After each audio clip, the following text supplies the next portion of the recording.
In today's chess opening video, you're going to learn what the Nimzowitsch defense is, how to play it, and the ideas that you have available depending on White's responses. The Nimzowitsch defense is a very underrated and rare chess opening for Black against the move e4, in which case we're playing this move of knight c6. I've played e4 most of my life, and I hardly ever see the move of knight c6. What does this move do? Well, it fights for these central dark squares without yet using one of our central pawns, right? And this is huge.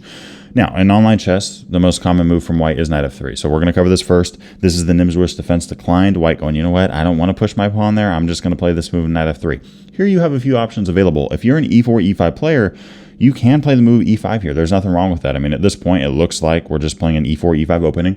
If I saw this position in a chess tournament, I would just assume that the game started like so, and then we had knight f3 and knight c6, and maybe White will go now into a Ponziani. Maybe they'll play an Italian game, or Roy Lopez, a Scotch game or Scotch gambit, a three knights, all that kind of stuff. But I will say, if you're not an e5 player, I probably wouldn't recommend this, just because I just named off a bunch of openings for White, and we're not even touching the tip of the iceberg there in terms of the theory. There's so much stuff that you could see here. And yeah, if you're not an e5 player, you might not want to study all that kind of stuff. But if you do, nothing wrong with that. Another option that you have here is d6 with the Williams variation. A lot of Nimzowitsch defense players go with this move. I mean, against d4, we'll just keep developing. If a move like d5, we'll centralize our knight. If a move like e5, big mistake. We're going to capture. And if White wants to keep capturing back at some point, right, this file is going to open up. And the moment it does, we're going to capture, play knight g4. In this case, we got two attackers on e5, but our biggest threat is capturing on f2 and just taking the rook. So the moment White stops that, we capture off on e5. We're up a pawn. We're up a pawn here. And going back to knight f3, the last option that I do want to cover here is the move of f5 with the Colorado counter gambit or Colorado gambit. I've had a ton of fun with this chess opening as Black. We're putting pressure on e4, and the best move for White is to take, which is what we usually see. In that case, we're playing d5. Now, White should just play a move like bishop b5, pin our knight, let us take this pawn, give the pawn back, keep developing, and try to get an advantage in positional chess. But sometimes we'll wait. I have a pawn here. I'm going to hold on to it. Right, and if we see a move like knight h4, Black is better. If we see a move like g4, Black is better. We have this move of h5, putting pressure on that g4 pawn. If you push, right, f5's weak. Thank you for the pawn. We're sitting at even material, and your king side is way too overextended as the White player. If you capture, same thing. Guess what? We take, right? h5 is still very weak. And if we see a move like h3, this does hold on to the pawn, but then you lose your rook. And it's move 6, and we have a Black rook on h1. So not very often that happens. But, right, I mean, all that to say, knight c6, knight f3. There's options that you have there. One of them is e5, going into an e4, e5 opening. That's the engine move, very sound. You also have the Williams variation. You also have the Colorado counter gambit, which can be a ton of fun in those quicker time controls. And if you want to get more in-depth theory on the Nimzowitsch defense on these lines and variations, I'll leave links to those down below. But, okay, let's say we see this move d4. You know, Here's where a big decision, again, comes into play. We can go with the Scandinavian variation, or we can go with the Kennedy variation. Now, I love the Kennedy variation. I know a lot of you guys also like the Scandinavian variation with the move of d5 against this. By the way, if White takes, we'll capture back the queen. Our idea here is that we're trying to put a bunch of pressure on d4 right away. And if we see a move like knight f3, let's advance in the center with e5. Put even more pressure there. Knight c3, let's pin that knight. If you defend it, we can capture that knight off, play a move like e4, and we're just playing chess. And going back to d5, if White pushes with the move e5, here is where we don't want to play e6, because then our bishop is absolutely horrendous on c8. Okay, it's almost worse than a French bishop there, because we don't even have c5 on the board. So you might as well play bishop f5 and then the move of e6. If White wants to play bishop d3, let's defend it. We're not going to take and let you develop after capturing. We'll let you take on f5 on your own time. In the meantime, we can play a move like queen d7. We can play a move like f6. And again, anytime you want to capture on f5, we're ready to go. Anytime you capture on f6, we capture back. And out of that, we get a very nice g file available. I mean, really eyeing up that king on g1. Black here, you know, looking towards castling queenside. Again, a rook on g8 could be a great idea. Maybe putting a bishop on d6. This queen can also get very involved in a very fast fashion.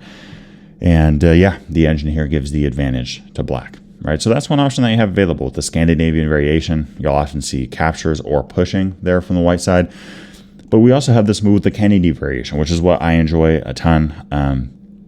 Now, 60% of online games we see the move d5. That is a high percentage. If 6 out of 10 games you're seeing one move, out of all the options white has, you're seeing d5 a lot. So we're going to be covering that. But I mean, what else can white do here? Well, with knight f3, we're in a Scotch game. And I know earlier I said, hey, if you're not an e5 player, might not want to play e5. At least for me, this is a little bit different because now by having white play d4 first and then we play the move of e5, right? That's a big difference there. And white playing knight f3, we're in a Scotch game. Were they a Scotch game player? Probably not. Probably not. They could have been, but they probably weren't. And yeah, I mean, if e takes d4, if we see bishop c4 there with the Scotch gambit, knight f6 is the main line. If knight takes d4, well, yet again, we can play knight f6. If you want to take on c6, we'll capture towards the center. If knight c3 again, bishop b4, we got to pin that knight. That's a key idea in these type of lines. And again, the moment you capture, we'll take back towards the center. We have ideas here like queen e7, d5, castling kingside black here with a great overall game. And I think a lot of your opponents here are just going to have a hard time with this pin. They're going to have a hard time with that. They're going to have a hard time with the fact that this pawn on e4 right now is being attacked with a defender that's not really a defender because it's pinned. And black here only one step away from castling. Another thing that you could see is white capturing on e5. Now, in this case, I personally like playing this move of d6, and this kind of transposes into a Charlotte Gambit type game. It's technically the Desmet Gambit, but d6 here. The idea here is that after e takes, we're capturing back with the bishop. This is looking like a Charlotte Gambit. By the way, I have a course coming out soon on Chessable, sometime probably in 2025 on the Charlotte Gambit, so keep an eye out for that. But yeah, I mean, the Charlotte Gambit, a lot of fun. The idea here is that we have nice development. We're down a pawn, but we're going to keep developing at a rapid rate. And we're going to look to castle queenside, eyeing up the queen with our rook. And, okay, I mean, let's say knight c3. We can play queen e7. We can play bishop g4, pinning that knight. Let's castle queenside. Our rook is eyeing up that queen. If you see a move like h3, you can play h5. And, I mean, the really h5 here, right? We're not necessarily, you know, even thinking white will take on g4. They might. I mean, if they do, we're winning there, and we're going to cover that in a moment. But even playing h5 here, it just gives us that ability to keep this bishop here, keep that bishop locked in, keep that pin going. We have a bishop eyeing the queen. We have a rook eyeing the queen.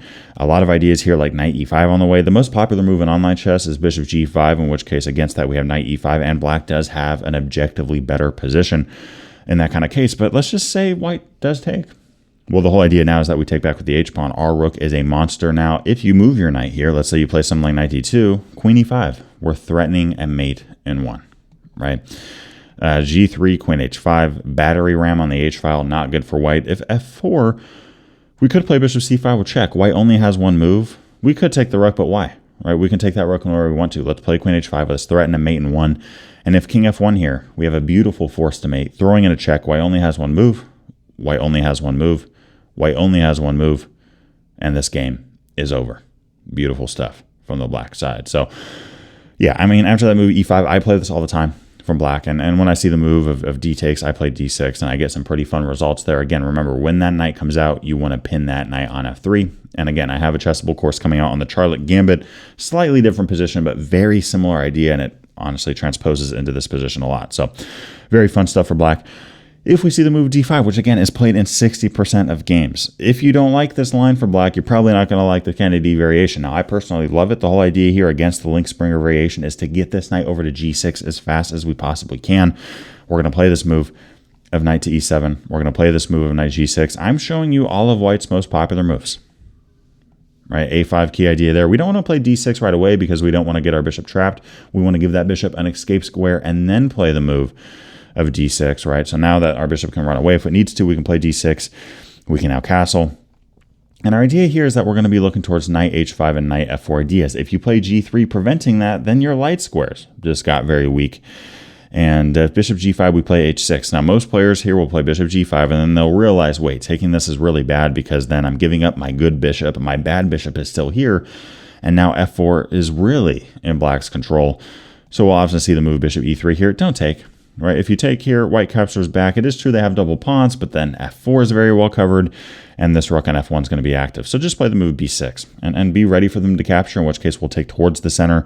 For some reason, knight b5 here is the most common move in online chess. It's a little bit strange to me, but yeah, I mean, we have moves here like rook b8. Never hurts to get a rook on a semi-open file like that. We can play a move like bishop g4. We can play a move like, even knight h7 here, looking to bring that knight to g5 is a strong option. And knight h5 here as well is a good move. Again, if you play g3, you're weakening your light squares, and sacking this knight for the pawn just isn't going to work. Okay, we're going to capture back with our knight. And sure, you gave up a piece for a pawn. You take off our knight. The problem now is we play bishop g4. Your queen's trapped. And even if the queen wasn't trapped in that position, let's say they had a pawn on h3, well, your bishop's hanging. The Nimzowitsch defense, Kennedy variation, very strong chess opening for black, and I'll leave links to more content on the Nimzowitsch defense down below. Quick reminder as well, I just released an over 6-hour course on the Czech Pirc defense. I have a 30% off sale just because we just launched this course, and it's only good until the end of the month of September. If you want to get that 30% off, go down to the description below, plug in the discount code CzechPirc2024, and you will receive 30% off on that Czech Pirc course. I'll see you on the next one. Thanks for watching today's video. I hope you enjoyed it. I wanted to give a big shout out to my Patreon supporters for the month of September in 2024. I appreciate y'all a ton. It's been great getting to know you guys. And for those of you that haven't thought about joining the Patreon, there's some exclusive benefits that you gain by becoming a member. And yeah, I mean, if you guys do join, I'm excited to start talking to you guys over on the platform. On top of that, guys, here's the thing. Look, it's September. Okay, it's September. There's only so much time left to get that Czech Pirc defense course. Click the link. Click the freaking link, plug in the discount code, get your 30% off, only good until the end of the month, and I'll see y'all on the next video. Let's get it.